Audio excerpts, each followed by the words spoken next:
क्या होता है, हम लोगों की आदत होती है कि हम किसी से पूछ लें और वो हमें बता दे कि ये शेयर लेना है, और हम सोचते हैं कि हम वो लेके बैठ जाए और हमें प्रॉफिट हो जाएगा। ये कभी नहीं करना चाहिए। हमेशा खुद सेल्फ एनालाइजेशन सबसे ज्यादा जरूरी है। बिना सेल्फ एनालाइज के आप घाटा खाएंगे, कल को आप बोलेंगे। इवन मैं तो कहता हूँ न्यूज चैनल पे भी कभी भरोसा नहीं करना चाहिए। हमेशा आप न्यूज में देखेंगे, आपको ऐसा लगेगा बस ये तो बढ़ने ही वाला है, आप लेके रखेंगे उसको और वो कभी भी नीचे जा सकता है। कई ऐसे एग्जाम्पल है। बंधन बैंक का मैं बता रहा हूँ, वो 400 तक गया था, आखिर में 350 पे आया, सब बोल रहे थे वापस जाएगा, और आखिर वो 300 के भी नीचे 270 280 पे आ गया। ऐसे कई एग्जाम्पल है। न्यूज में कभी भी भरोसा नहीं करना चाहिए। और ऐसे कई, एक बार मैंने फ्यूचर ले लिया था, फ्यूचर रिटेल। आपको पता है क्या हुआ था? रिलायंस में डील हो रही थी बिग बाजार की, और क्या हुआ आखिर? वो अमेजोन में उसने अड़ंगा लगाया। ऐसा लगता है कि बस ये जाएगा, अपर सर्किट लगते हैं 2-3, इसके बाद जो कॉल होता है कि आज वो शेयर आधा हो गया। क्योंकि ये न्यूज में फंसाया जाता है। छोटे शेयर, जितने जितने छोटे ब्रोकर ये खरीदने वाले होते हैं, ट्रेडर्स, उन्हें हमेशा लपेटते बढ़ गए। आप राकेश झुनझुनवाला से पूछेंगे, वो बोलता है कि मैं कभी ज्ञान ही नहीं देता किसी को कि कौन सा शेयर लेना है, क्योंकि वो मैं बोलता हूँ कोई लेता नहीं। और एक्चुअली ये लोग वो बड़ी मछली होते हैं जो लोगों को फंसाते हैं। कभी भी ये नहीं करना चाहिए कि आपने राकेश झुनझुनवाला को सुना कि उसने इस शेयर में वो लिया स्टॉक और आपने जाके ले लिया। आप देखेंगे थोड़े टाइम बाद वो ऐसा गिरेगा कि राकेश झुनझुनवाला बाहर हो चुका होगा और आप नीचे गिर चुके होंगे। तो कभी भी ऐसे लोगों के पीछे नहीं भागना चाहिए। जब तक आप सेल्फ एनालाइजेशन नहीं करते, बिल्कुल ट्रेडिंग नहीं करना चाहिए। और किसी की सुन के तो बिल्कुल नहीं होता। हाँ, लोग ऐसा बता देंगे कि कौन सा शेयर ऊपर जाएगा, कौन सा नहीं, लेकिन फिर भी आप खुद के दम, खुद सोच के समझ के ही। हाँ जी जी निवेश जी, एक मेरा प्रश्न है। एक मतलब ब्रॉड लेवल में मैं किसी कंपनी का नाम सजेशन नहीं चाहूंगा, बट एक आदर्श पोर्टफोलियो में कैसा होना चाहिए, और मतलब एक आइडल पोर्टफोलियो जिसपे कौन कौन से सेक्टर्स को हमको रखना चाहिए for future perspective as a investor. जी मेरे हिसाब से सबसे पहले तो हमें वो सबसे बड़े बड़े जो शेयर्स होते हैं वो जरूर हमारे पोर्टफोलियो में होना चाहिए, जो कि सबसे स्ट्रॉन्ग बेस लेके होते हैं। जैसे कि एसबीआई आप देखेंगे कंसिस्टेंटली ग्रोथ कर रहा है बहुत अच्छी तरीके से। इवन डबल हो गया है कोरोना काल के बाद। जो 250 के आसपास 200 तक चले गया था, इवन आज वो 400 भी क्रॉस कर चुका है, और अभी भी उसके टारगेट 650 के आसपास आ रहे हैं। एसबीआई जैसा बैंक जो कभी नहीं डूबेगा हमारे देश में।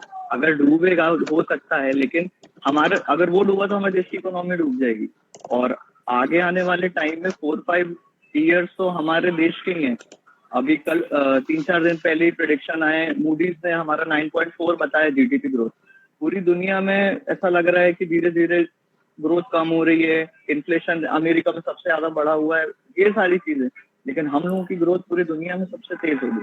तो अगले 4-5 ईयर्स तो इंडिया के है ही। तो उस हिसाब से हम लोगों को इस पे तो भरोसा रखना चाहिए।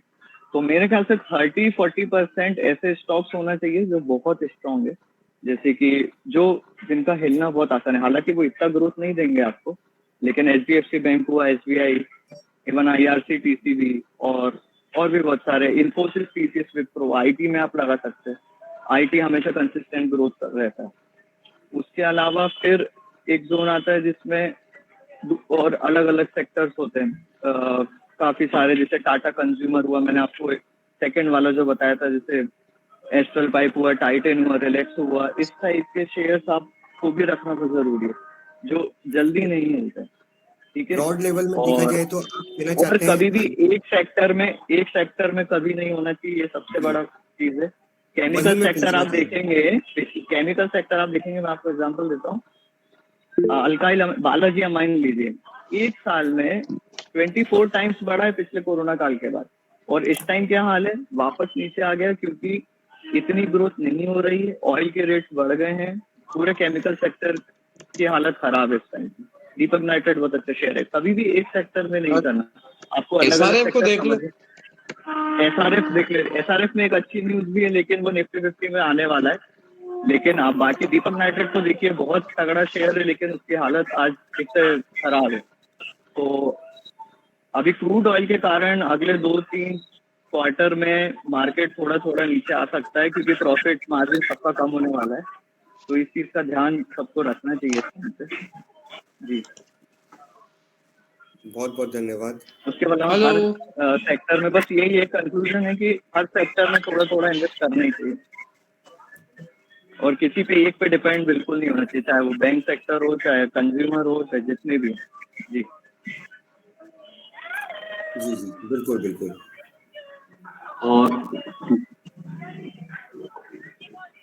और किसी नहीं, के मन एक में चीज कोई और देखो जिज्ञासा इसमें, बस?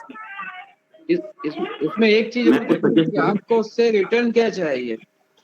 अगर आपको जैसे एफडी है, एफडी में मात्र 4 रुपए मिलते हैं और टीडीएस अलग कटेगा, तो बेहतर है कि अपन मतलब ऐसे स्टॉक भी पकड़े अपने पोर्टफोलियो में रखे जो बढ़िया डिविडेंड देता है, जैसे कि बहुत सारे पीएसयू मिलेंगे आपको।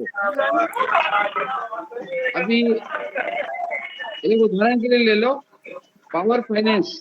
पावर फाइनेंस ने 10 रुपए डिविडेंड दिया है, और 10 रुपए डिविडेंड आपको कोई बैंक नहीं देती है। अभी आज की तारीख में तो मतलब क्या है कि वो 100 रुपए भी चल रहा है।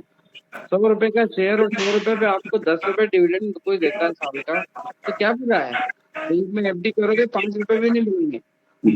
तो कुछ स्टॉक अपने डिविडेंड के प्ले को भी ले, वो भी अच्छा फायदा देते हैं। सर एक डिविडेंड के बारे में मेरा सवाल है, हाँ, ये डिविडेंड का डायरेक्ट हमारे बताइए अकाउंट में बताइए। आता है या जी अकाउंट में डिविडेंड आता का है। डायरेक्ट हमारे बाकी लोगों अकाउंट से में आता मेरा है क्या? रिक्वेस्ट नहीं, है, अगर हाँ जी, म्यूट कर दीजिए। आपके नहीं, हाँ जी अकाउंट में आता है।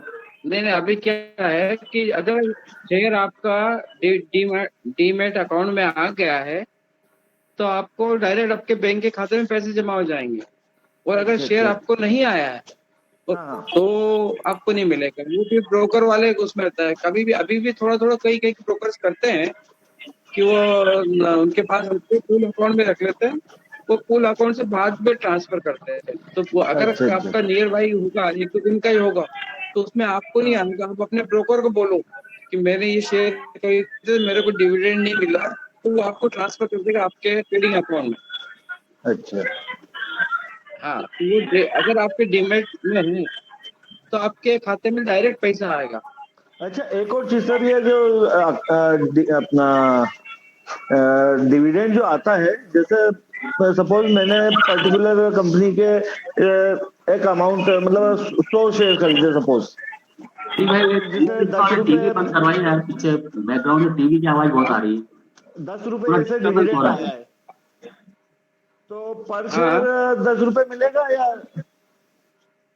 नहीं, वो डिपेंड करता है कि अगर उसने पर शेयर 10 रुपए दिया तो ठीक है कि आपको 10 रुपए से आएगा। परंतु अगर उसने परसेंटेज में दिया है तो फिर उसकी फेस वैल्यू कितनी है, उसके फेस हाँ हाँ। वैल्यू के अनुसार मिलेगा वो। अच्छा अगर वो अच्छा उसने अच्छा। 10 रुपए का 1 रुपए का शेयर है तो आपको हाँ 1 रुपए के अनुसार मिलेगा वो। 1 रुपए पे हाँ। 10% मिलेगा। अगर वो 10 रुपए का शेयर है अच्छा तो 10% के अनुसार मिलेगा। तो कभी कभी क्या अच्छा देते हैं अच्छा। कि वो लिखते हैं पर शेयर 10 रुपीज पर अच्छा शेयर। हाँ हाँ। वो किसी का भी हो